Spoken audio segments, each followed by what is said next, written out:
If we didn't have enough reasons to love our foundational American Janet Jackson, look at this John. This headline reads, Eve, who is originally from Philly, recalls Janet Jackson saved my life after being drugged at 2007 VMA party. What? Janet Jackson's out here saving people's lives? What? And you saved democracy too, Janet? Eve recalls that this was a wild night after the 2007 MTV Video Music Awards. This was an after-party ceremony in Las Vegas, and Janet Jackson, she says, came to her rescue after someone spiked her drink. She puts this in her new memoir. If you have read it, let me know. I'm thinking about reading it. But she says that Janet Jackson sprinted into action and she concocted this aspirin, water, and hot sauce with a piece of white bread concoction to help her come out of the hysteria. So that's interesting, Janet, Dr. Jackson. But she says that she was hysterical after they drugged her, whoever this was. Eve, whose real name is Eve Jahan Jeffers, she shared that this near fatal incident was basically a topic that she wanted to talk about with the dangers of leaving your drink unattended. And this is something that my grandmother taught me about before I went to college. She sat me down and really let me know about dangers. She told me stories of people that she knew in which, like, people drugged them, dropped something in their drink or food, and they were never right after that, she would say. Like, they never came out of whatever this changed for them mentally, physically, spiritually.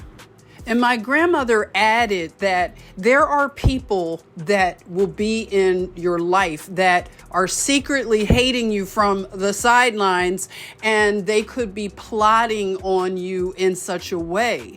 And I want to say that, you know, all roads lead back to Rome. So the Roman culture, you know, you heard about Dionysus, okay, or Bacchus.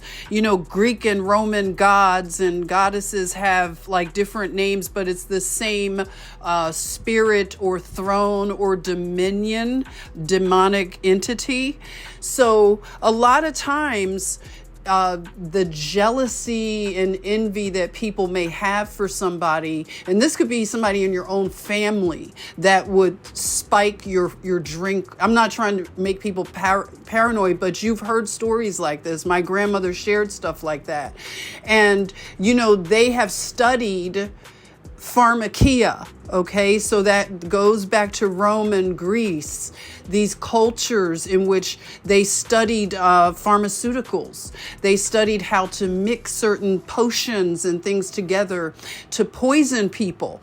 So we've heard stories like that. We've heard of women who were married to old men down in the South. I would hear about these stories of women who were given into marriage as children, and the only thing they could do to get out of these marriages was to poison the husband, because a lot of times these men were abusing them. So they would flee to the north and leave the south. I've heard a lot of stories like that. If you have too, let me know.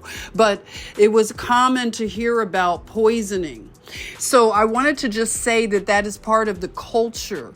Dionysus and the parties that go on in the elite circles. These are parties that they want to get past your will.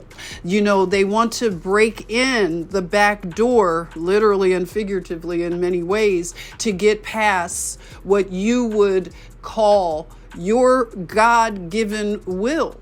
And if they can do it illegally, just remember that these entities, they do things illegally, and they want us to join them in breaking Yah's laws. So it's just a warning, just to share with younger people that you have to be careful. Like Eve is saying, unattended drinks, you have to be very careful and just know who is in your circle.